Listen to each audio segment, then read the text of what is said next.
Eu queria ser super aquele velho que chega assim, tipo, cadê meu, sei lá o quê, esqueci o nome. Cadê meu Viagra? Entendeu? Tipo assim, eu queria ser essa pessoa. E eu queria ser a pessoa do tipo que andaria com a fralda do tipo aparecendo. Eu tento imaginar que eu seria essa pessoa, mas a gente já me conhece, né?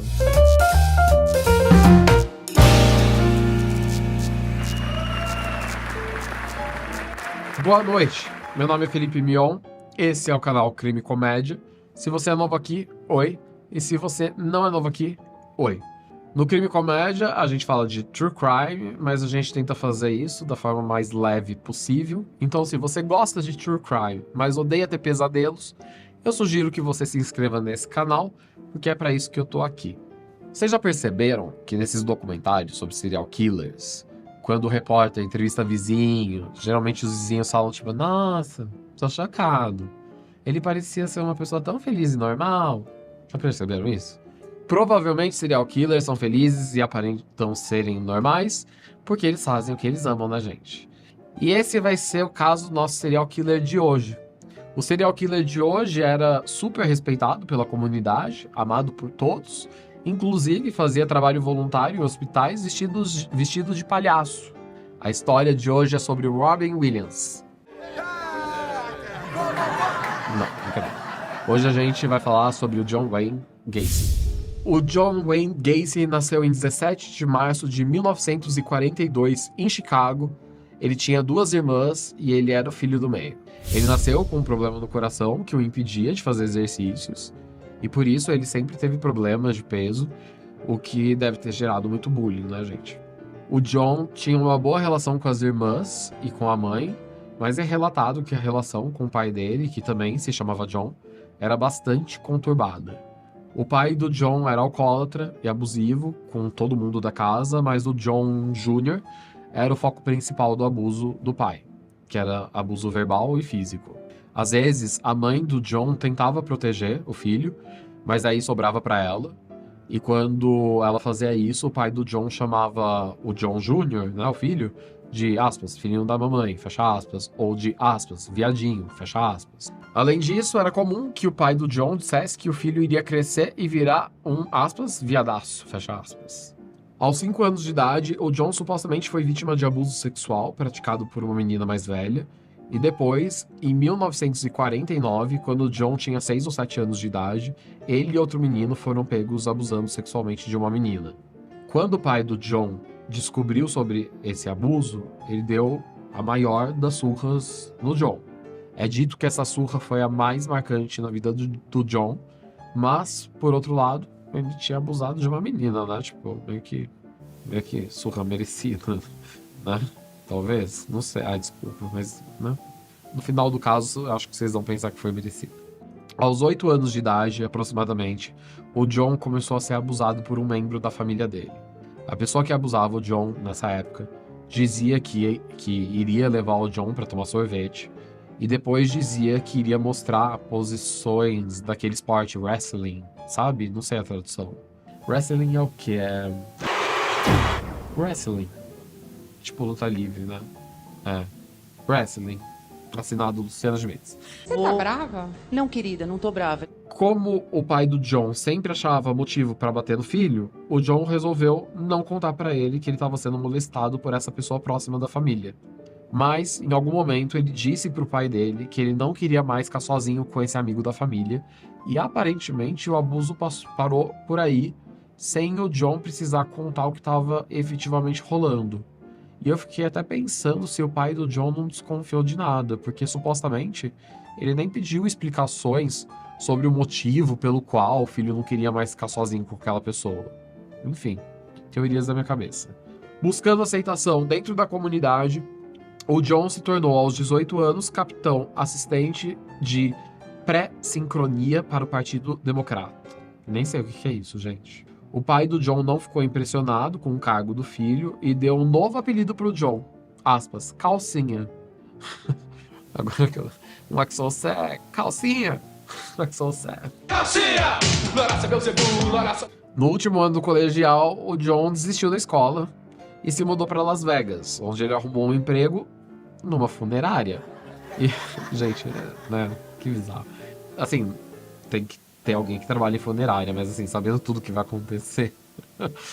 Foda. E como ele não tinha onde morar, o dono da funerária disse, tipo, aspas, ah, você pode dormir ali, logo ali, ali mesmo, ao lado dos corpos separados para serem embalsamados. Fecha aspas.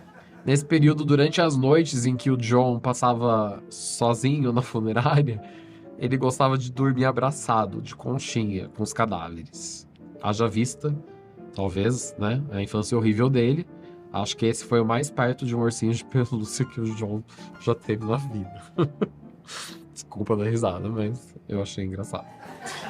Foi nesse momento da vida que o John pensou, tem algo estranho comigo, fecha aspas. Então ele pediu para voltar para casa, tendo ficado apenas 3 meses em Las Vegas.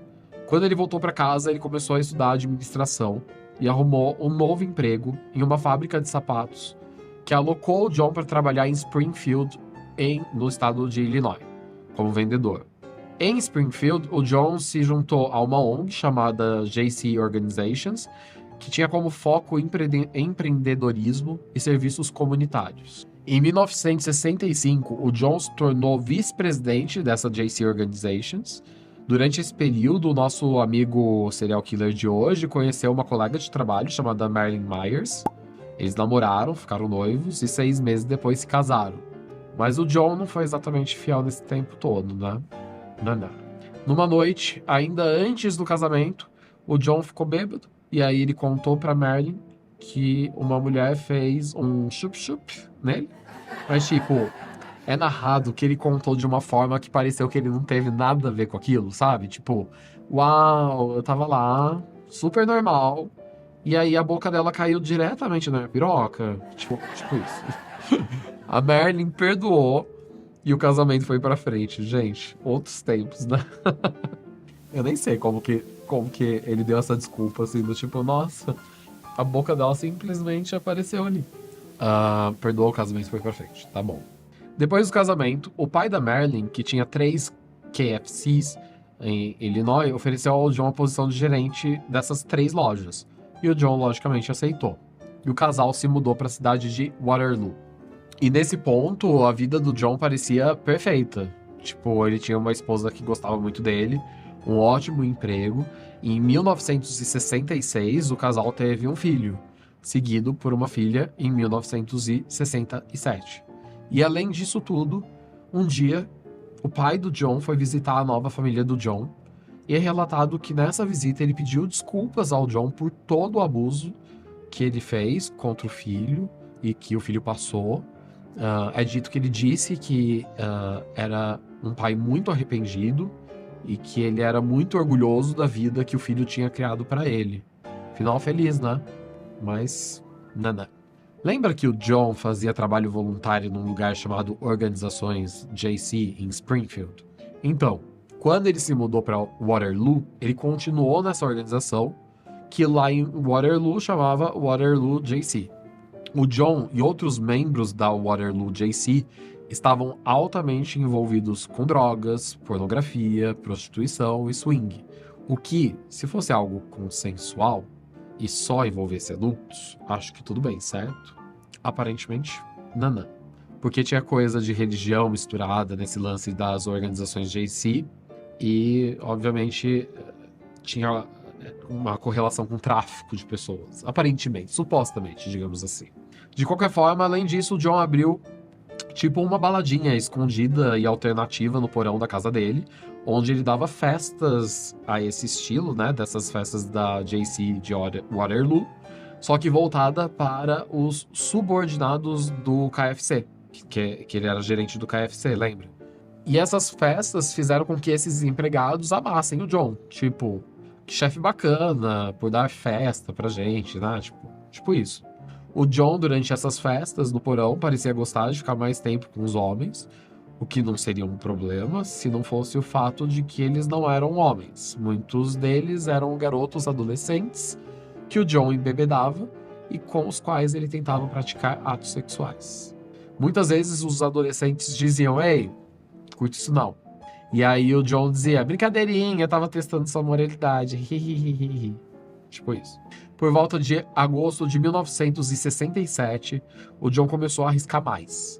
Começando com um garoto de 15 anos chamado Donald, que era filho de um amigo do John das organizações JC, e que ele, o John, convidou para ir para casa dele desacompanhado de um adulto. Quando o garoto foi até a casa do John, o nosso serial killer ofereceu álcool, colocou filme pornô para assistir com o adolescente e fez a romana, dizendo para o adolescente que, aspas, antes de um homem começar a ter uma vida sexualmente ativa com uma mulher, que era tradição que se fizesse sexo com um homem, fecha aspas. Por algum motivo, o garoto acreditou e, na verdade, antes desse garoto Donald, outros vários adolescentes tinham caído na ladainha do John, que dizia para as vítimas dele, entre outras coisas, que, aspas, estava conduzindo um experimento científico onde era necessário realizar sexo com garotos, fecha aspas.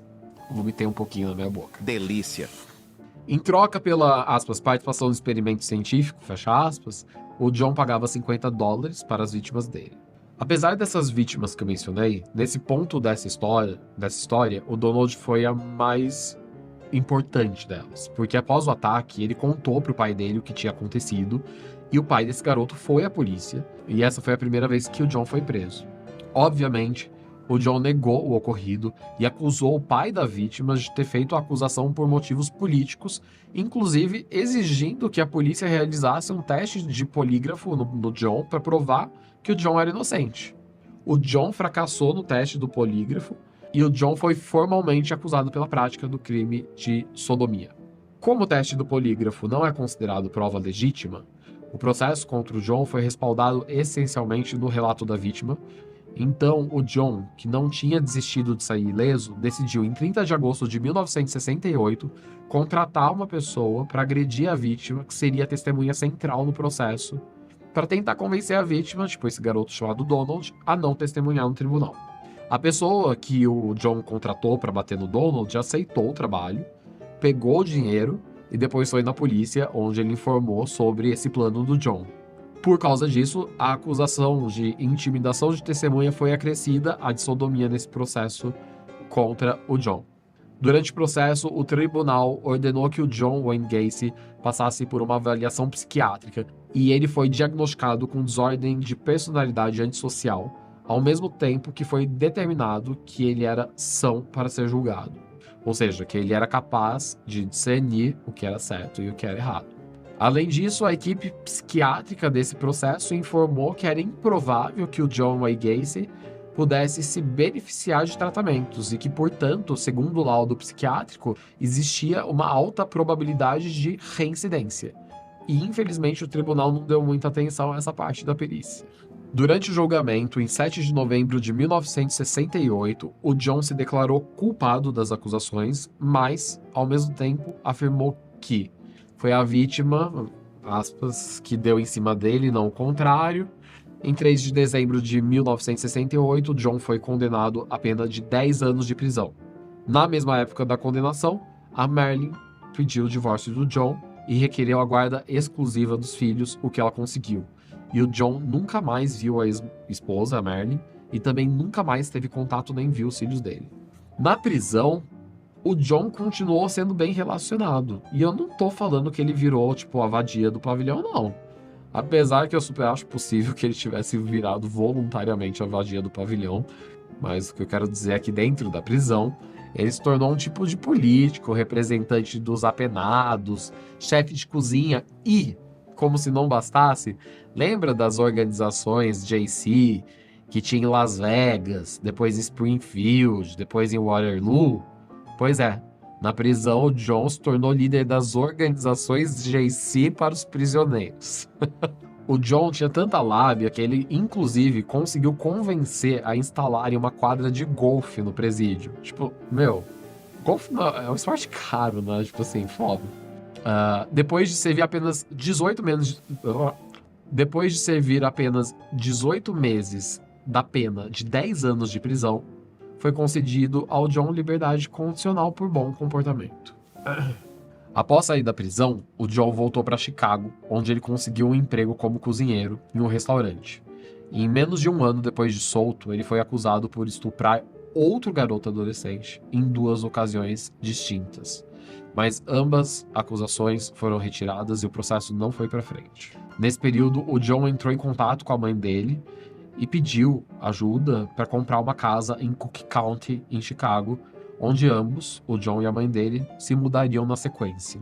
O John continuou trabalhando como cozinheiro por um tempo e também arrumou outro emprego no setor de construção.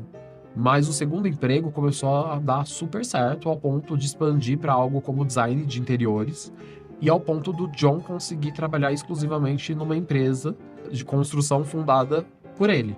Para variar, o John se tornou nessa nova comunidade super ativo, virando BFF dos vizinhos, que ele sempre convidava para churrascos e festas nessa nova casa dele. Nesse mesmo período, um novo clube chamou a atenção do John, chamava o Jolly Joker Clown Club, a semente que deu origem à foto famosa do nosso serial killer de hoje, né? Basicamente, o Jolly Joker Clown Club era um grupo de voluntários que se vestiam de palhaço para irem a hospitais e outros eventos beneficentes. O John, então, ficou fissurado nessa coisa de alter ego e por isso ele criou dois personagens. Um deles ele deu o nome de Pogo the Clown e o outro Patches the Clown. Segundo o próprio John, o Pogo era mais animado, enquanto o Patches era o palhaço mais sério. Ok, então nesse período o John já tinha uma casa, ainda que dividisse com a mãe, tinha uma empresa que estava dando bons lucros, tinha confiança de vizinhos e conhecidos, tinha encontrado uma nova sociedade não secreta, porém bizarra para se filiar. O que faltava? Exatamente, um novo amor. Então o John se reconectou com uma amiga conhecida da época do colégio chamada Carol, que tinha 2 filhas, e logo depois deles se reconectarem, o John convidou a Carol e as filhas da Carol para morar na casa dele. E ela aceitou. E, em 1 de julho de 1972, os dois se casaram. Nesse ponto da história, a mãe do John aparentemente já não morava mais na casa do filho. Eu não encontrei exatamente informações sobre quando ela teria se mudado, mas eu presumi que pode ter sido nessa época desse segundo casamento do filho dela. Faz sentido. Mais ou menos uns 3 anos depois do casamento, o John contou para a esposa dele, a Carol, que ele era bissexual. E aparentemente a Carol deu suporte ao John porque eles permaneceram juntos depois da revelação. No entanto, no mesmo ano que o John contou para Carol que ele era bissexual, bem no aniversário de casamento deles, é reportado que eles transaram, ele e a Carol, e que logo depois dessa transa, o John teria dito para a esposa, aspas, só para você saber, essa foi a última vez que a gente transou na vida, fecha aspas. Logo depois dessa informação, o John começou a, aspas, trabalhar, fecha aspas, em horários muito estranhos, do tipo, chegava muito tarde em casa, nem falava com a esposa dele, ficava tipo aquele silêncio desconfortável, sabe? E além disso, o John chegava sempre acompanhado de homens / meninos, que inclusive, né, poderiam nem ter 18 anos de idade. E eles iam direto pro porão da casa do John, onde eles passavam a noite bebendo e fazendo sei lá o que, né? Eventualmente, a Carol deve ter pensado, que relacionamento de bosta, né? E acredito eu que por causa disso a Carol resolveu vasculhar a man cave, né, do John. Quando a Carol vasculhou as coisas do marido dela, ela encontrou pornografia LGBT, mas o que ela achou estranho foi que ela encontrou um monte de carteiras que pertenciam a outros homens, do tipo, um monte de carteira. Eventualmente a Carol confrontou o John, que não deu nenhuma explicação sobre as tais carteiras ou sobre qualquer outra coisa que ela perguntou. E logo na sequência, a Carol, então, pediu o divórcio. Agora, esquecendo um pouco o divórcio, o John tinha uma empresa de construção, certo? Nessa empresa de construção, o John empregava muitos homens, na verdade, meninos adolescentes. A desculpa que o John dava sobre essa, aspas, estranha e predominantemente jovem mão de obra, fecha aspas, era a natureza do trabalho em si, trabalho braçal e tipo, aspas, adolescentes estão cheios de força / testosterona e blá blá blá, fecha aspas. A verdade era que o John tentava encontrar parceiros sexuais entre esses garotos, muitas vezes oferecendo dinheiro para eles, ou oferecendo o carro dele emprestado, ou oferecendo promoções dentro da própria empresa. E muitas vezes, quando algum desses garotos negava as investidas do John, o nosso serial killer de cara dizia que ele tinha uma arma e ameaçava matar esses garotos se eles não dissessem, aspas, sim, fecha aspas, as investidas sexuais do John. Várias vezes, o John teve problemas com esse assédio e ameaça, Mas um episódio marcante aconteceu em 1976 com um garoto de 18 anos chamado David. O David conheceu o John no momento em que ele estava na estrada pedindo carona. Durante essa carona, os dois começaram a bater papo e o David disse que não tinha onde morar e que também não tinha trabalho. E aí o John disse: "Uau, que coincidência, você tá com sorte. Eu tenho um cômodo vago na minha casa e além disso eu sou dono de uma construtora e posso te dar trabalho." O David aceitou. Além disso, naquela mesma noite era aniversário de 19 anos desse David. Então, o John e o David começaram a beber e conversar, já na casa do John. Então, o álcool deve ter batido aí na cabeça do John, que do nada virou pro David e disse algo como: "Toda festinha de aniversário tem que ter um palhacinho", fecha aspas. Tipo assim, o menino fazendo 19 anos. E aí o John correu e se vestiu com as roupas do palhaço Pogo. Já a caráter, o John, vestido de Pogo, convenceu o David a colocar um par de algemas para, aspas, mostrar um truque, fecha aspas. E assim que as algemas fizeram clique, o John disse na mesma hora que ele iria estuprar o David. E o David respondeu algo como: "Mas não vai mesmo, meu irmão." Então ele chutou o John na cara e deu um jeito de se soltar das algemas. Tipo, coisa de mágico. Por algum milagroso motivo, milagroso não, né? Por algum motivo, o John convenceu o David de que tudo não tinha passado de uma brincadeira e que ele não estava falando sério quando algemou o rapaz, e o David acreditou. Não passou muito tempo desse episódio pro John tentar estuprar o David de novo. Nessa segunda vez, o John não estava usando fantasias. Tipo, ele não estava vestido de palhaço. E supostamente ele disse, aspas, "David, você realmente não sabe quem sou eu. Talvez seja melhor você me dar aquilo que eu quero." Fecha aspas. O David conseguiu afastar o John novamente nessa segunda tentativa e se mudou da casa do John. Supostamente, quando o David saiu da casa do John, o John teria dito algo como, aspas, "Você não sabe se divertir", fecha aspas. Apesar desses dois incidentes, por incrível que pareça, o David continuou a trabalhar na empresa do John por mais 2 anos, aproximadamente. E também, depois desses 2 incidentes com o David, o John resolveu levar os crimes dele para um novo patamar. Deixa eu tomar um drink. O John continuava levando garotos para casa dele, para beber e também supostamente usar drogas. Em certo ponto desses encontros, o John pegava as algemas, se auto-algemava e depois se libertava, magicamente, ganhando assim a confiança dos rapazes, no sentido de convencê-los de que as algemas faziam parte de um mero truque de mágica. Depois de algemar os rapazes, o John então mostrava as chaves das algemas e dizia, aspas, "O truque para eu me desalgemar eram as chaves." E depois ele aproveitava que os garotos estavam algemados para estuprar e torturar esses garotos. Como se não bastasse, depois de estuprar e torturar as vítimas, ele dizia que ele tinha mais um truque de mágica, chamado o truque da corda. Basicamente, o truque da corda era só o nome ou a maneira pela qual o John apresentava às vítimas a corda com a qual ele as enforcaria e as mataria, que era o que ele de fato começou a fazer. Tá aí o tal novo patamar dos crimes do John. Algumas das vítimas o John matava por meio de estrangulamento com a corda, e outras vítimas ele matava por asfixia, enfiando na garganta das vítimas roupas íntimas, cortando, portanto, as vias aéreas dessas vítimas e matando por asfixia. Depois que uma vítima morria, o John tinha o costume de deixar o corpo embaixo da cama dele por aproximadamente um dia, e depois de um dia ele enterrava a vítima embaixo da fundação da casa dele, assoalho, assoalho é diferente de fundação, né? Porque tinha algumas vítimas em assoalho e tinha algumas vítimas na fundação. Eu achava que era a mesma coisa, mas tá aqui, claro, tinha corpos em ambos os lugares. O perfil das vítimas do John eram mais ou menos o mesmo de quando ele ainda não era um serial killer e era, aspas, apenas um estuprador em série. Eram todos homens, todos jovens, e a maneira que ele atraía as vítimas era a mesma de antes.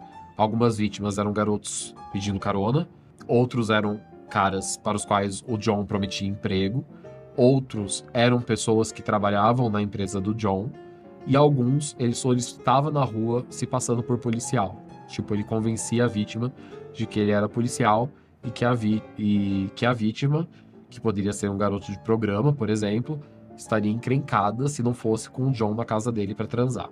Uma das primeiras vítimas identificadas do John foi um garoto de 16 anos de idade chamado Timothy, que o John avistou no terminal de ônibus de Chicago no dia 2 de janeiro de 1972.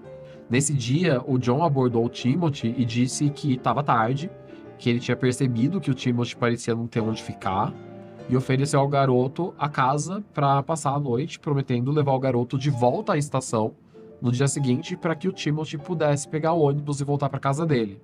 Segundo o próprio John, que logicamente não é fonte confiável, no começo da manhã, logo depois do Timothy ter dormido na casa dele, o John acordou e viu o Timothy parado do lado da cama dele que eu digo do John, segurando uma faca, o que teria gerado uma briga, onde o braço do John teria levado um corte.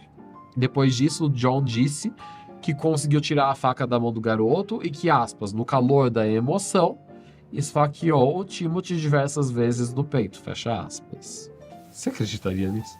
Segundo o John, que, de novo, não é fonte confiável, depois que ele matou o Timothy, ele foi para a cozinha para limpar a faca e foi quando ele viu ovos e bacon separados para o café da manhã, momento em que, segundo o John, ele percebeu que o menino provavelmente tinha ido até o quarto do John para perguntar como ele preferia o café da manhã. Tipo, senhor, o senhor prefere omelete com ou sem bacon? Mano. Segundo o John, a experiência de matar o Timothy foi, aspas, orgásmica, fecha aspas. E que foi ali que ele percebeu que assassinatos davam para ele um prazer sexual diferente. Depois de matar o Timothy, o John comeu o café da manhã que o garoto teria cozinhado. Depois levou o corpo do garoto para debaixo da fundação da casa, onde ele jogou uma camada de concreto para ocultar melhor o cadáver. Ocultar melhor o cadáver. Não tô comendo as palavras, desculpa. Entre o Timothy e a próxima vítima de homicídio do John, 2 anos se passaram. Mas o John, nesse ponto, percebeu que ele entrou de alguma forma no radar da polícia. Por causa disso, o John decidiu tentar ser mais cauteloso. Mais ou menos, na verdade. Em janeiro de 1976, a polícia de Chicago acreditava que o John poderia estar envolvido no desaparecimento de um garoto de apenas 9 anos de idade, mas a polícia de Chicago tinha um problema com relação a essa investigação, porque a casa do John ficava perto do aeroporto de O'Hare, que pertence a outra jurisdição. Mas eu não encontrei nada que dissesse que a polícia de Chicago teria alertado a polícia dessa outra jurisdição sobre o John. Enfim, de qualquer forma, o John aparentemente não estava envolvido, só para deixar claro, no desaparecimento dessa criança de 9 anos de idade, até porque o perfil das vítimas do John, apesar de jovens, não eram crianças antes de puberdade, né? Algumas das vítimas do John conseguiram fugir. Em março de 1977, um homem de 27 anos de idade chamado Jeff Rignall foi atraído para o carro do John na promessa de pegar um pouco de maconha, quando o John usou clorofórmio para fazer o Jeff desmaiar. E depois levou o Jeff para casa dele, onde ele estuprou e espancou o Jeff. Quando o Jeff acordou, ele não sabia detalhes do que tinha acontecido, mas ele sabia que ele tinha sido estuprado, e então ele decidiu reportar o estupro para a polícia, que não levou o report a sério. Na real, muita gente diz que o John escapou por muito tempo por conta de 2 fatores. O primeiro era que muitas das vítimas aparentemente tinham fugido das suas casas, e outro seria um possível descaso da polícia em investigar crimes relacionados com, aspas, elementos gays, fecha aspas. O que eu acredito porque também foi um dos elementos que fez que outro serial killer, o Jeffrey Dahmer, escapasse por bastante tempo, né? De qualquer forma, o Jeff, a vítima do John chamada Jeff, decidiu que ele não descansaria até descobrir a verdade sobre a agressão que ele tinha sofrido em março de 1977. Por um mês, o Jeff saiu pela região onde ele foi atacado até que ele encontrou o carro do John. Então ele anotou a placa do carro e voltou na polícia na esperança de que a investigação sobre o estupro que ele tinha sofrido fosse adiante.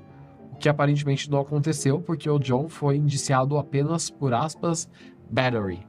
Eu não encontrei, na verdade, uma tradução perfeita para battery, mas seria tipo uma agressão simples, que é um crime de menor potencial ofensivo. Por esse crime, o John foi condenado a pagar $3.000, mais nada. Mais tarde, outra vítima que escapou veio à tona.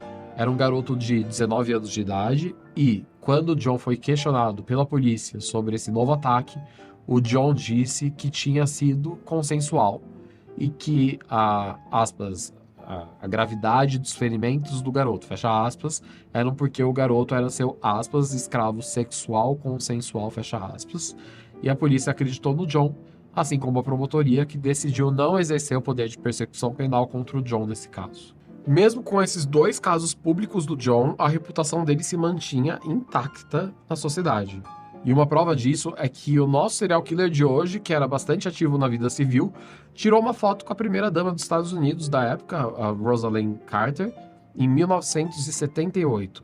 O que é importante nessa história da foto é porque para você tirar a foto com o presidente ou com a primeira-dama dos Estados Unidos, uma pessoa tem que passar por um crivo do serviço secreto, o que aconteceu com o John. Então nem mesmo o serviço secreto da Casa Branca desconfiou ou tinha qualquer conhecimento de nada suspeito sobre o John. Nesse mesmo período, 1978, o John já estava sem espaço no vão abaixo da fundação da casa dele. Tipo, não cabia mais nenhum cadáver ali.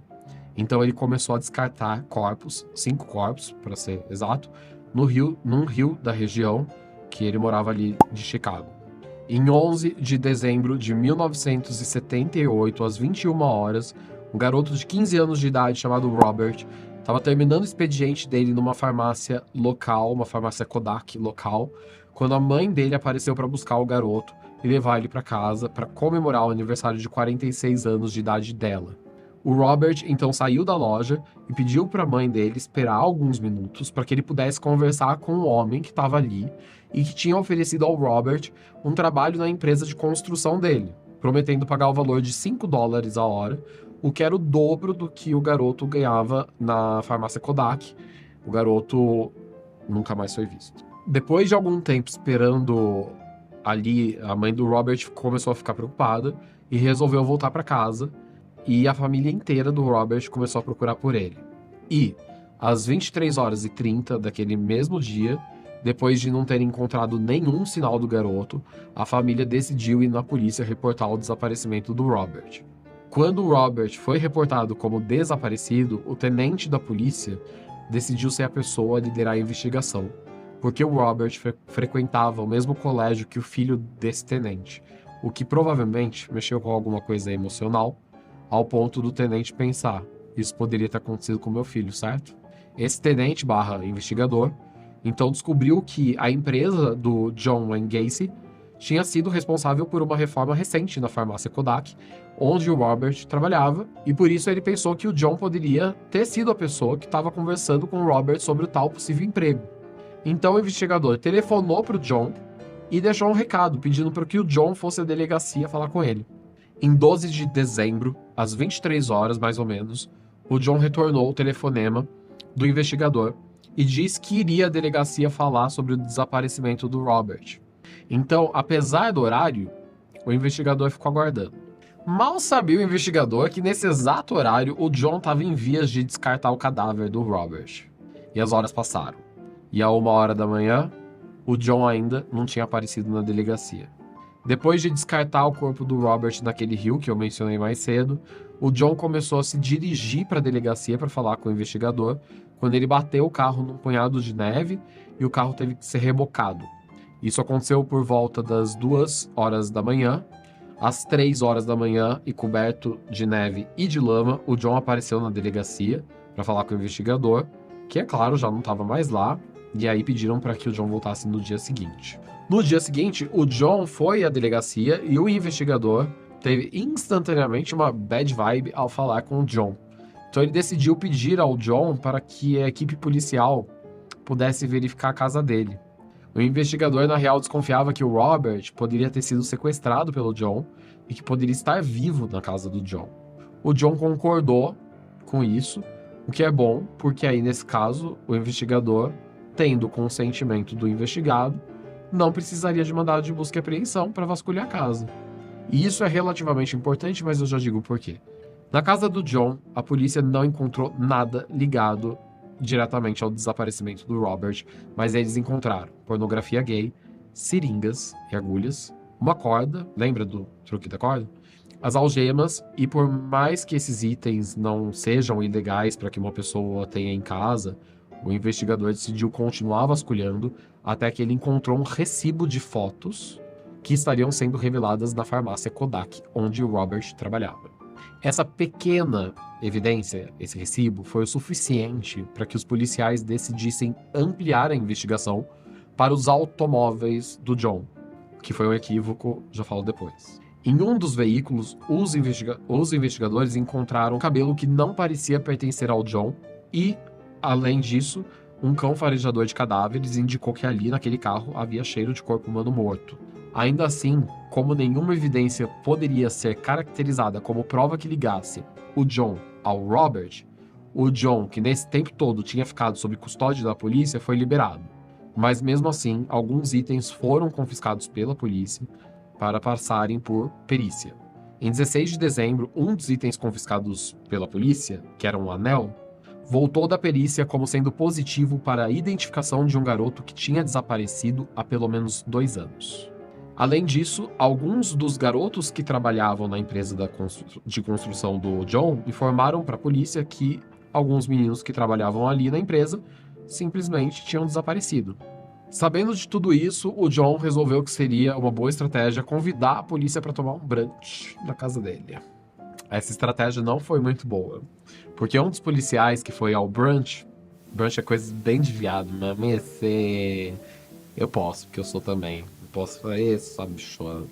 Ok, essa estratégia não foi muito boa, porque um dos policiais que foi ao brunch que tinha participado, que não tinha participado das buscas anteriores, disse que sentiu odor de cadáver em decomposição na casa do John. Isso é importante. Eu já mencionei aqui em outros casos que durante várias pesquisas que eu fiz, uma coisa que sempre me chamou a atenção é que policiais dizem que quando eles sentem cheiro de cadáver humano é inconfundível. Isso porque dizem que o cheiro do corpo humano em decomposição é completamente diferente, é muito específico e muito diferente do cheiro de outros animais em decomposição. Esse policial não ficou quieto não, no brunch. Não. Ele confrontou o John ali mesmo, e a desculpa do John foi de que estava tendo problema de mofo na casa. Quando o brunch acabou, provavelmente o John ficou bastante preocupado com o cu na mão, porque na mesma hora ele arrumou um advogado e processou a cidade e o Departamento de Polícia de Chicago por assédio moral e por terem revistado a casa e os carros sem mandado de busca e apreensão. Lembra que eu disse que a polícia pôde realizar uma busca na casa do John sem mandado de busca porque o John tinha dado consentimento?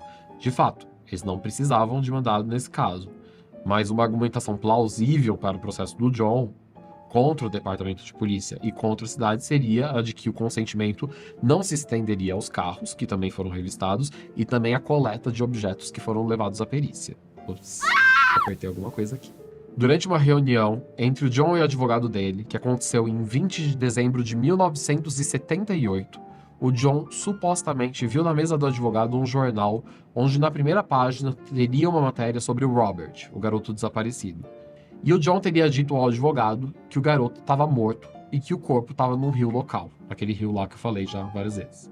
Nessa mesma reunião, o John supostamente confessou ao advogado que ele teria matado 32 homens, dando detalhes de cada um dos homicídios. Em meio a essas confissões para o advogado, o John caiu no sono, bizarro, vai saber por qual motivo.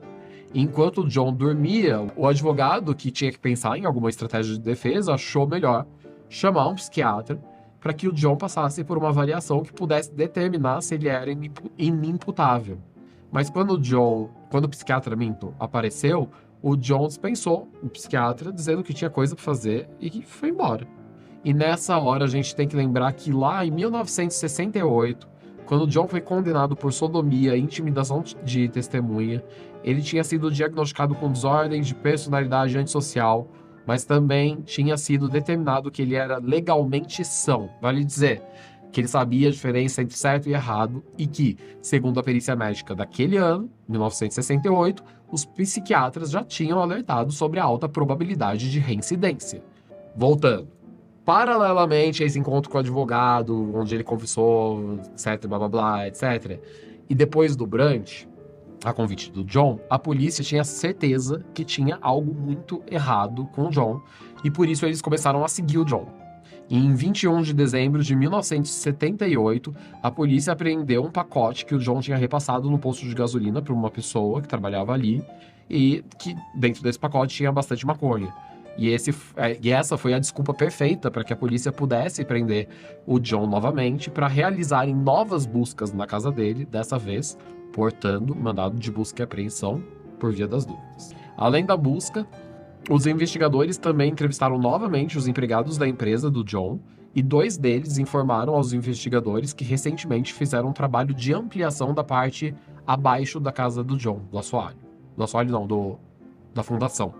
Por causa dessa informação, a polícia imaginou que iria encontrar o corpo do Robert embaixo da casa do John. Tipo, eles pensavam que encontrariam um corpo. O que já seria trágico, né, gente? Mas a coisa vai ser pior do que os investigadores estavam imaginando. Enquanto as buscas iniciais começaram na casa do John, o nosso serial killer estava preso sendo entrevistado pela polícia. E o investigador disse algo como, aspas, olha, a gente vai procurar embaixo da sua casa e a gente acha que a gente vai encontrar o corpo do Robert ali. Então talvez seja melhor você confessar, fecha aspas. E o John disse algo como, aspas, olha, o corpo do Robert vocês não vão encontrar ali, mas talvez vocês encontrem o corpo de outra pessoa, singular, outra pessoa, que eu fui forçado a matar em legítima defesa, fecha aspas. Nesse ponto a polícia ficou, what the fuck? Total, né? Os policiais então levaram o John até a casa dele para que ele mostrasse aonde os investigadores encontrariam o tal do um corpo. Mas chegando lá, o John começou a indicar várias covas, ou seja, vários corpos. Inicialmente foram encontrados 4 corpos. No dia seguinte, em 27 de dezembro, o John admitiu para a polícia ter enterrado 27 corpos no entorno da casa dele. Além disso, ele confessou ter jogado alguns corpos naquele rio que eu mencionei mais cedo, onde 4 corpos foram encontrados, menos o do Robert. Inicialmente, o John tentou convencer a polícia que ele tinha transtorno de múltiplas personalidades e ele passou por 4 avaliações psiquiátricas, mas a tentativa de alegar insanidade não colocou a promotoria. Em 13 de março de 1980, o John foi condenado por 33 homicídios e apenado a 12 sentenças de morte e 21 prisões perpétuas. Ele ficou no corredor da morte por 14 anos, esperando a execução, e durante esse tempo ele deu várias entrevistas alegando ser inocente. Ele também criou um canal de telefone em que a pessoa podia ligar no presídio e, mediante um pagamento, escutar uma gravação de 12 minutos em que o John alegava ser inocente e na qual ele dizia que ele tinha um álibi para todos os crimes pelos quais ele foi condenado e acusado. Em 11 de maio de 1994, logo depois da meia-noite e aos 52 anos de idade, o John Wayne Gacy foi executado por injeção letal. Supostamente, as últimas palavras do John foram aspas, kiss my ass, fecha aspas. Por fim, inicialmente, 8 dos vários corpos encontrados não foram identificados, e ao longo do tempo, por causa do DNA, 2 deles foram identificados, restando 6 sem identificação. Além disso, uma coisa triste foi que o corpo do Robert, que foi a última vítima do John, nunca foi encontrado. E acho que isso é, enfim, cereja do bolo da tristeza, né? De qualquer forma, vai com Deus, quer dizer, vai com, sei lá, o diabo, John. Eu espero que vocês tenham gostado desse episódio do Crime e Comédia. Se você gostou, não esquece de curtir, comentar, se inscrever no canal, compartilhar com seus amigos. E se você não gostou, não esquece de descurtir, comentar mesmo assim, compartilhar com os inimigos. Mas ajuda a gente aí, né? Tchau!